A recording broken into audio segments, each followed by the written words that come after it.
తీసుకోండి.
కల్లూరు గ్రామంలో వెలసిన శ్రీ శ్రీ మాతామారెమ్మ దేవాలయము మన కల్లూరు పుట్టిన సందర్భంలో అమ్మవారు కూడా వెలిసినారు. ఇక్కడ 1932లో స్థాపించి తర్వాత 2002లో మళ్ళీ పునర్నిర్మాణం జరిగినది. అప్పటి నుంచి ఇక్కడ కార్యక్రమాలు, భజన కార్యక్రమాలు అయితేనేమి, కార్తీక దీపాలు అయితేనేమి, ఉగాది మహోత్సవాలు అయితేనేమి, దసరా ఉత్సవాలు అయితేనేమి, అన్ని కార్యక్రమాలు బాగా జరుగుతున్నాయి. కల్లూరులో అమ్మవారు ప్రత్యేకంగా అన్ని కోరికలు నెరవేర్చే అమ్మవారు శ్రీ మాతామారెమ్మ దేవి.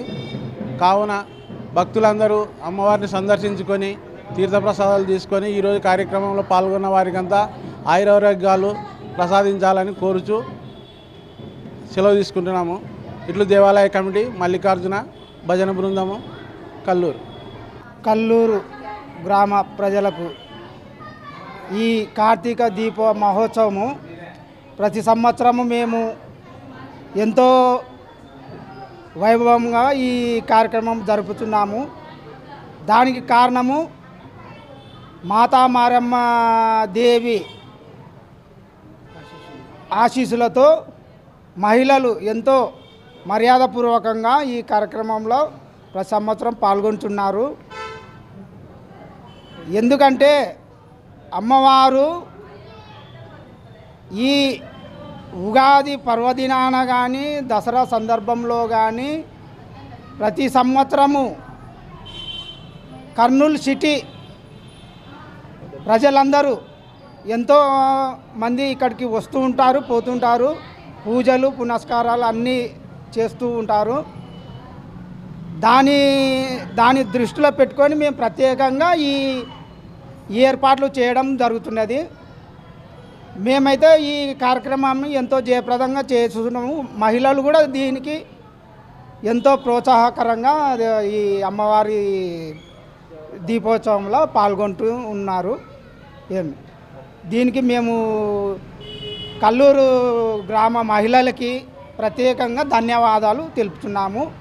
అలాగే ఈ ఆలయ కమిటీ, గ్రామ పెద్దలు, ఈ ఆలయ పెద్దలు, తర్వాత మేటిదారులు, భజన సంఘం సభ్యులు అందరూ ఒక ఇంట్రెస్ట్గా తీసుకొని దీన్ని జయప్రదం చేస్తున్నారు. మరి ఈ కమిటీ వాళ్ళకి అందరికీ ప్రత్యేకంగా ధన్యవాదాలు తెలుపుతున్నాం. 5 మీటర్ల వాళ్ళం మేము అంతా కమిటీగా ఉండి ఈ ప్రతి ఒక్క సంవత్సరం అంటే మేము మా నాయనల కాడ నుంచి అట్లా ఈ దేవాలయం పునర్జన్మ నుంచి అట్లా ఈ కార్యక్రమం జయప్రదం చేస్తున్నాము. అందరు మహిళలు, ఈ ఊరు గ్రామ ప్రజలు మరి చాలా ఉత్సాహంగా పాల్గొంటారు. వాళ్ళకి మా యొక్క ధన్యవాదాలు. నా పేరు వెంకటేశ్వర్లు, కల్లూరు.